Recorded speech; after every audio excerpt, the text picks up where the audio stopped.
the Yeah. Geber, So and, you know, that's as the you were essence. talking about stuff washing up on shore, we had human bones that looked like they were about 200 feet tall wash up on shore in India after a tsunami some years ago that they reported on. So there's some weird stuff in the ocean, that's for sure. And we are having major eco problems because, you know, it's like, we'll go back to the Bible, you know, it's like a woman in travail. You know, what happens when a woman's ready to give birth? Their water breaks. And we're seeing that. You know, the ice is melting, the water's breaking, and it's causing this earth a lot of tribulation. You know, as it's stalling the ocean currents out and redistributing this water all over the place, causing droughts in other places, wiping out crops and fields, setting off new funguses and organisms that were dormant for a long time, you know, wiping out the bat populations. And, I mean, you see all these things that are taking place. Florida just announced they want to raise the insurance rates on sinkholes. You know, and sinkholes weren't even things that people talked about before. Now it's, you know, it's becoming news on Fox. Yeah, and people are also being forced to pay for flooding insurance in an area which should not be flooded. What's up with that? Shouldn't that tell you something is amiss here? Why do you need that when you're living in a secure place? You don't, yeah, right? You're not supposed to. I mean, heck, if the place doesn't have a history of flooding, why are all of a sudden they're selling you flood insurance? Yeah, why is there so much flooding? Because there is a portion of water which is coming our way. Yeah, we're going to see major climate change, or what they call climate chaos. When you get the ocean current stalling, like we're in a double El Nino right now, and the Atlantic water stalled out last year. There's 400 gigatons pulling up at the bottom of the coast over there. The water couldn't move, so it starts sending flooding in the same area over and over and over again, and droughts too. Scott, do you think that those two whirlpools which were recorded on the Atlantic, do you think they relate to that stallment? Well, you had those whirlpools develop right after China had their huge earthquake. I'm thinking it's piping system, because you also had that oil platform that got sucked down in the Gulf that next day as well. So, you know, the piping systems under this planet cause earthquakes, you know, and right now they're super fragile, especially with all the oil they pumped out of the Gulf. I mean, God, who knows how many empty spaces there are over there. I don't know. I know the cell phone is being... You still there? I think I lost him. But anyhow, yeah, he was talking about the salt rhine. Wherever you find oil, you're going to find salt above it, you know, mass fashion salt. That's how they basically look for these oil fields. They'll look for a salt field, and then underneath the salt, they'll find the oil. But, you know, as they released the quantitatum field out of USGS, and they basically said the whole Gulf, entire Gulf region, parts of Texas, parts of Mexico, are just a series of faults now, just crisscross like a big spider web. And I mean, we're talking hundreds of faults. And when you pump the oil out of these areas, man, it messes with the ecosystem underground, the piping system, and that stuff causes quakes. You know, I can actually see that whole place just start to implode in on itself as this heavy water eventually is going to make its way over there. You see all this water that's going into the Midwest right now, where it has to go somewhere. So it's, you know, going right on down into the Gulf. This is, you know, just the way it's going to flow as they manipulate the water systems with their dams. And, you know, it's a very negative science way of setting up society now, especially with the nuclear power plants, which are major Pandora boxes because, you know, they can't turn them off. Once they go into a meltdown, they're in trouble. You open up the box and it's a can of worms, and they did. As we're waiting for Henning to rejoin us here. I'm here. Oh, I you're don't here? know. Lost the call. Yeah, I lost the call. I thought someone okay. was calling me, and then suddenly I couldn't hear anything. I was cut off. But I'm back. Okay. Yeah, I was talking about the Biloxi Dome and the Salt Dome. Well, when tar or an asphalt volcano erupts in the sea, this stuff is going to float. It's lighter than the water itself, but maybe it will not surface, or maybe it will, but being suppressed by something, which is a mixture of something, I don't know, corrects it. That was used in a big amount. But when that is released, you have a cavity which is being empty. And we also have the salt dome, which is being dissolved. And at the same time that you are creating a cavity in that region for that salt dome, you also make the water heavier in that area. The more salt content there is in the water, the heavier the water becomes. And at some point, there will be a critical mass. And that is the pressure from above is higher than pressure from below. And that is when, as you say, the tubing system, it collapses and it creates earthquakes. And this happened to be right on a fault line, which all this is taking place. Plate on it. Yep, and what I'm looking at in that area is trouble, and more trouble as far as the ocean currents are concerned, because they need to unstall. They're going to open up a new way, and that looks like the path of least resistance from what I'm seeing and the numbers I'm reading.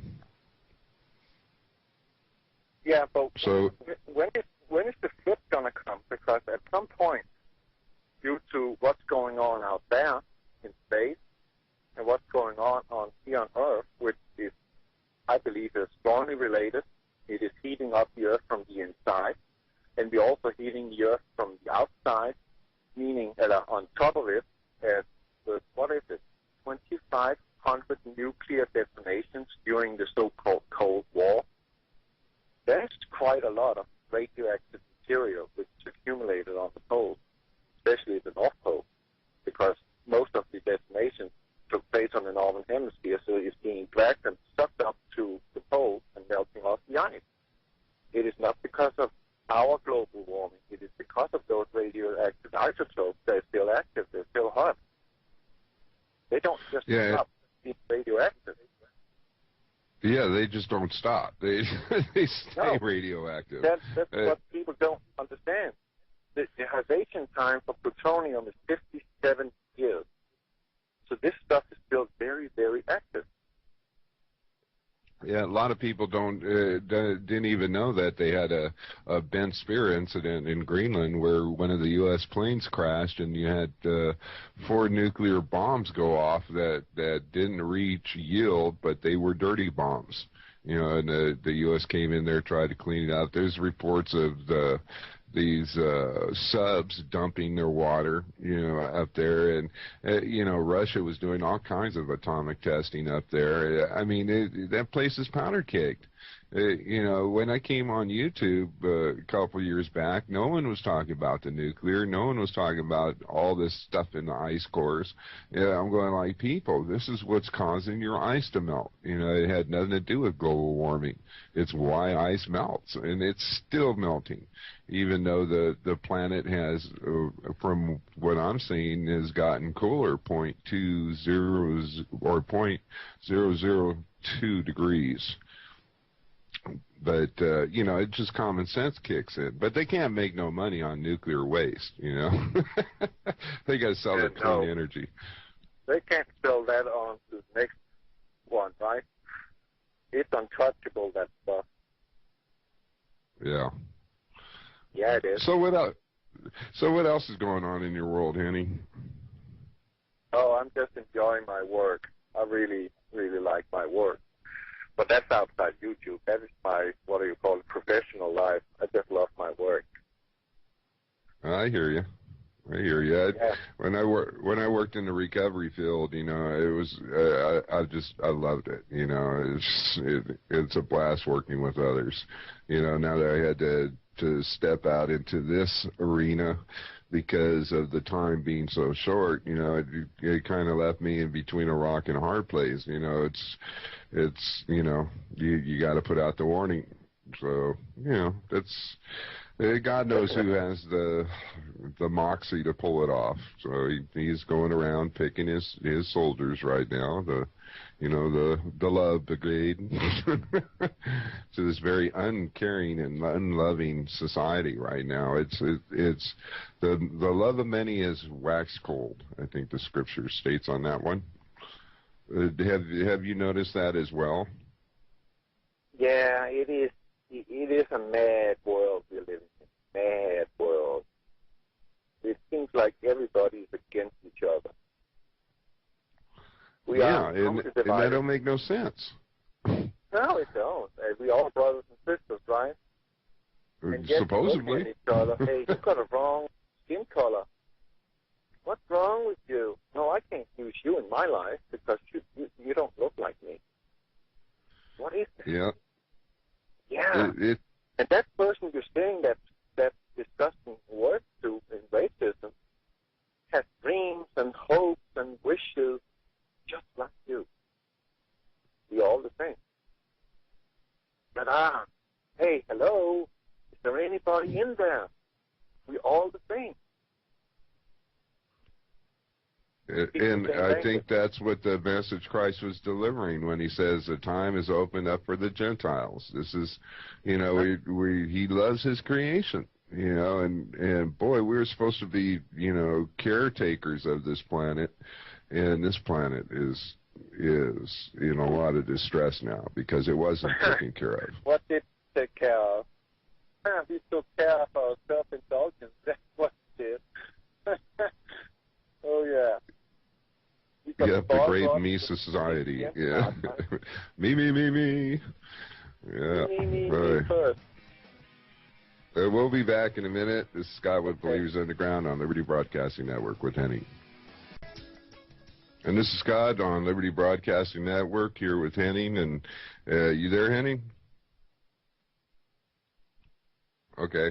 Anyhow, getting back to, you know, I was talking with this pastor dude, and he was going, hey, Scott, you know, we have this group that meets on Tuesdays, and I got invited over to this group, and it was about, I'd say 20 church members, and they were meeting in this one side office, and he was talking about all the different prophetical events that was taking place, and I was going, so why don't you bring this to the whole church congregation? They need to see this. They need to know. And he goes, well, because they don't want to hear it, you know. We'll start losing members, you know.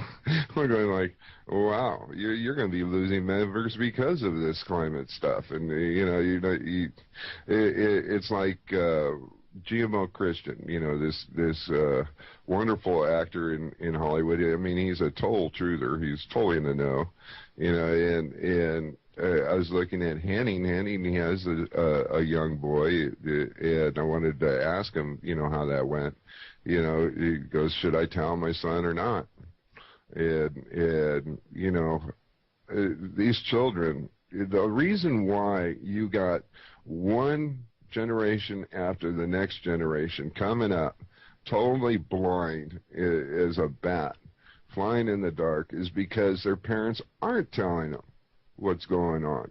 And he's like, well, you know, why we shouldn't tell them because, you know, that's going to scare them and stuff. And, well, this is a very scary event that we're going to go through, you know, and if you got a kid that has some common sense, he'll make it through. I mean, you look at the Indians. When they reached a certain age, they sent them out to go hunting and go get their food, you know, and to become a man. And in this environment that we're going through right now, these children have no hunting skills whatsoever.